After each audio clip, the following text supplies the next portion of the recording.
Here is your lesson on scientific notation. So exactly what is scientific notation? Scientific notation is a way to abbreviate very large or very small numbers using powers of 10. A number written in scientific notation has two factors, meaning there's multiplication going on.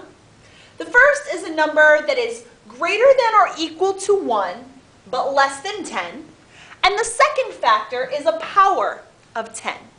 This is because our number system is a base 10 system, and every place value is a multiplication of 10 in some way.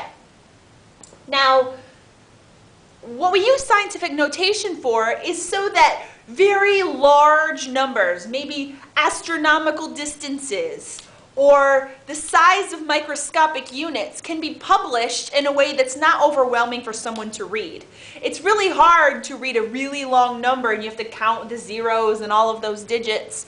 But instead of having to count zeros, scientists and mathematicians have come up with a way of shortening the way that numbers look, abbreviating them, in order to better understand their size without having to count a bunch of numbers. It doesn't slow down the reading process, it makes it more manageable.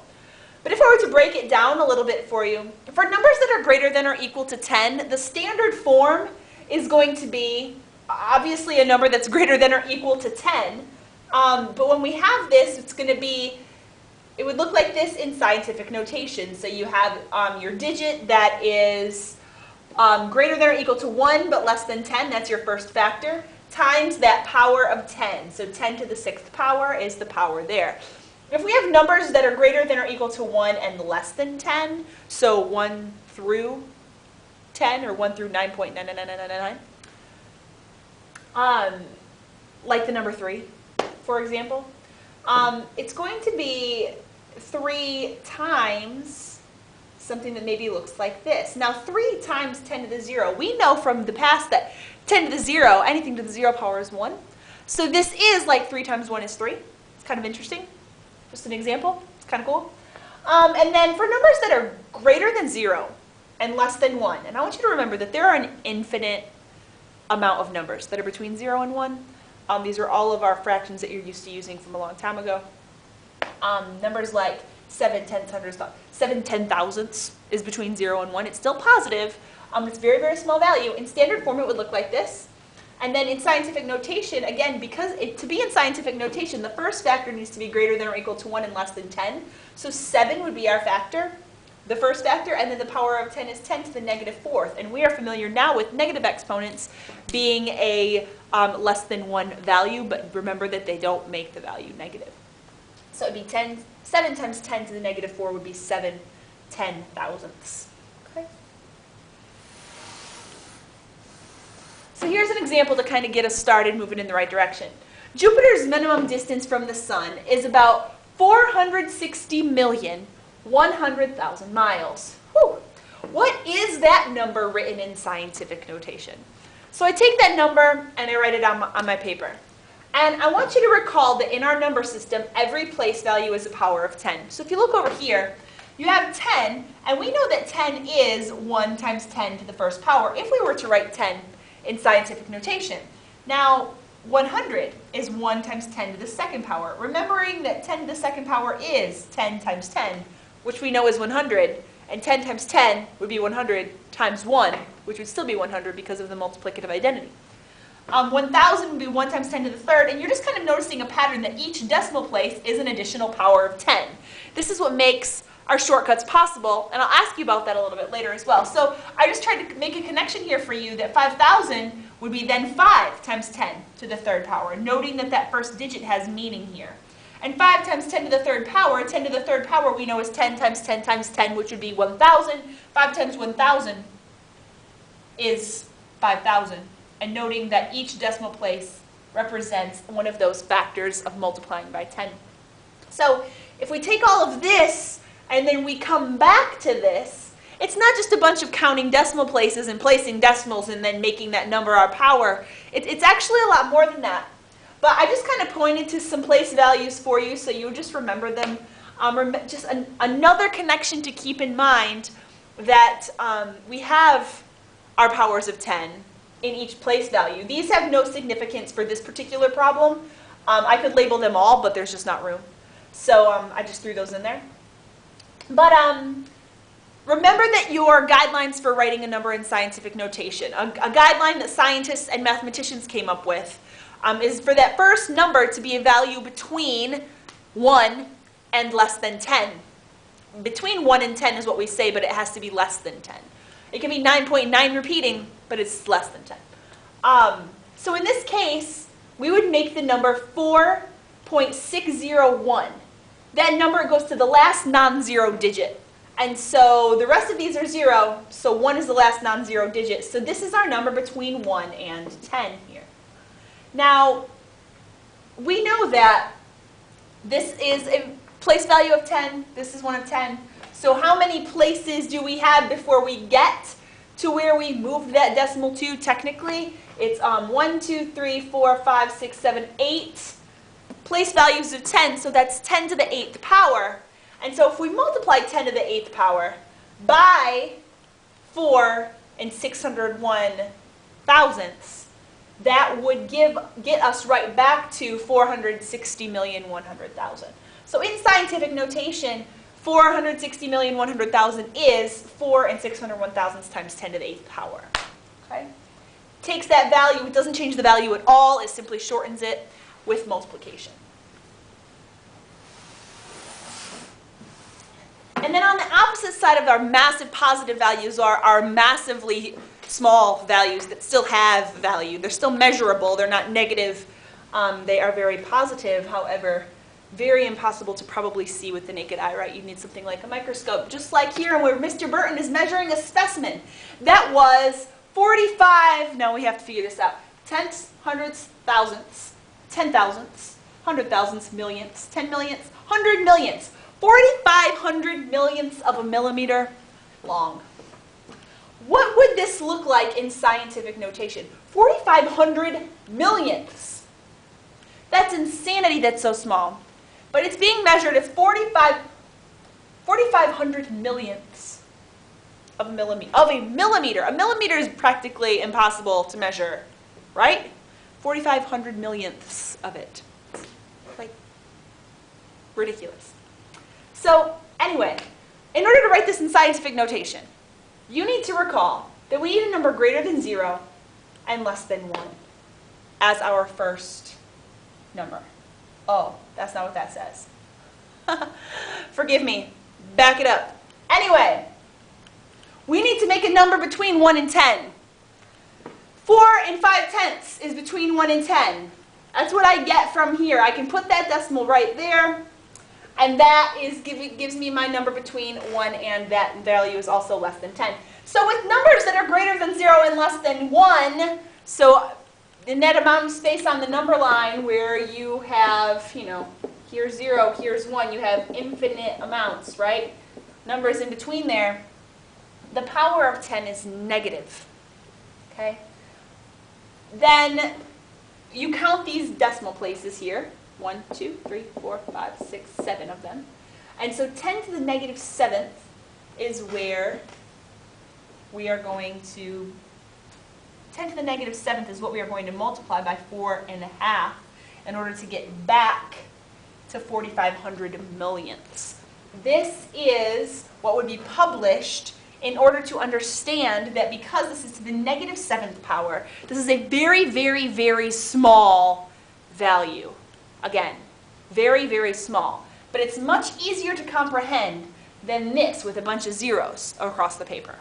Okay, so if you were reading a scientific journal and you were doing research on something that's 4,500 millionths of a millimeter in length, this would be easier to comprehend than that. This is extremely overwhelming. This has more meaning to it, okay?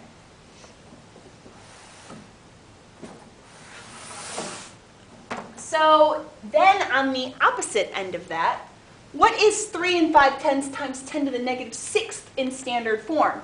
Here's where I make a few connections for you. This is, recall, 10 to the negative 6th power means 1/10 times 1/10 times 1/10 times 1/10 times 1/10 times 1/10, 6 times.